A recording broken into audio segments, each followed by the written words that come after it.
Again, I am reading from the one story that leads to Jesus Reading Plan 2026 that is available on BibleProject.com. I like reading the NIV version because it is easier for me to understand. Day 8, Chapter 25. The Death of Abraham. Abraham had taken another wife, whose name was Keturah.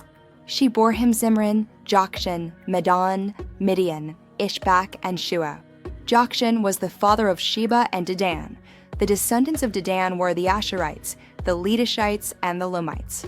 The sons of Midian were Ephah, Epher, Hanok, Abida, and Eldah.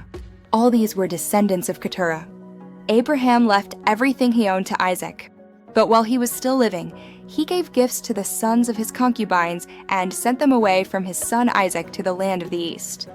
Abraham lived 175 years. Then Abraham breathed his last and died at a good old age, an old man and full of years, and he was gathered to his people. His sons Isaac and Ishmael buried him in the cave of Machpelah near Mamre, in the field of Ephron son of Zohar the Hittite, the field Abraham had bought from the Hittites. There Abraham was buried with his wife Sarah. After Abraham's death, God blessed his son Isaac, who then lived near Beer Lahai-roi. Ishmael's sons. This is the account of the family line of Abraham's son Ishmael, whom Sarah's slave, Hagar the Egyptian, bore to Abraham. These are the names of the sons of Ishmael, listed in the order of their birth. Nebaioth the firstborn of Ishmael, Kedar, Adbeel, Mibsam, Mishma, Duma, Massa, Hadad, Tema, Jetur, Naphish, and Kedema. These were the sons of Ishmael, and these are the names of the 12 tribal rulers according to their settlements and camps. Ishmael lived 137 years.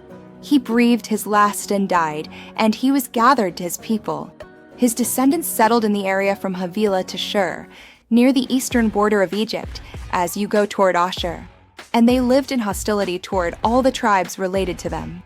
Jacob and Esau. This is the account of the family line of Abraham's son Isaac. Abraham became the father of Isaac, and Isaac was 40 years old when he married Rebekah, daughter of Bethuel the Aramean from Pad and Aram, and sister of Laban the Aramean. Isaac prayed to the Lord on behalf of his wife, because she was childless. The Lord answered his prayer, and his wife Rebekah became pregnant.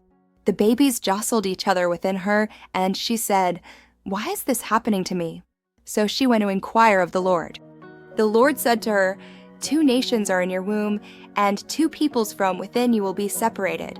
One people will be stronger than the other, and the older will serve the younger."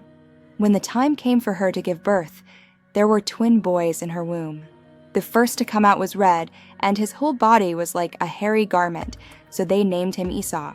After this, his brother came out, with his hand grasping Esau's heel, so he was named Jacob. Isaac was 60 years old when Rebekah gave birth to them. The boys grew up, and Esau became a skillful hunter, a man of the open country, while Jacob was content to stay at home among the tents. Isaac, who had a taste for wild game, loved Esau, but Rebekah loved Jacob. Once when Jacob was cooking some stew, Esau came in from the open country, famished. He said to Jacob, "Quick, let me have some of that red stew." "I'm famished." Jacob replied, "First sell me your birthright." "Look, I am about to die," Esau said. "What good is the birthright to me?" But Jacob said, "Swear to me first." So he swore an oath to him, selling his birthright to Jacob. Then Jacob gave Esau some bread and some lentil stew. He ate and drank, and then got up and left. So Esau despised his birthright.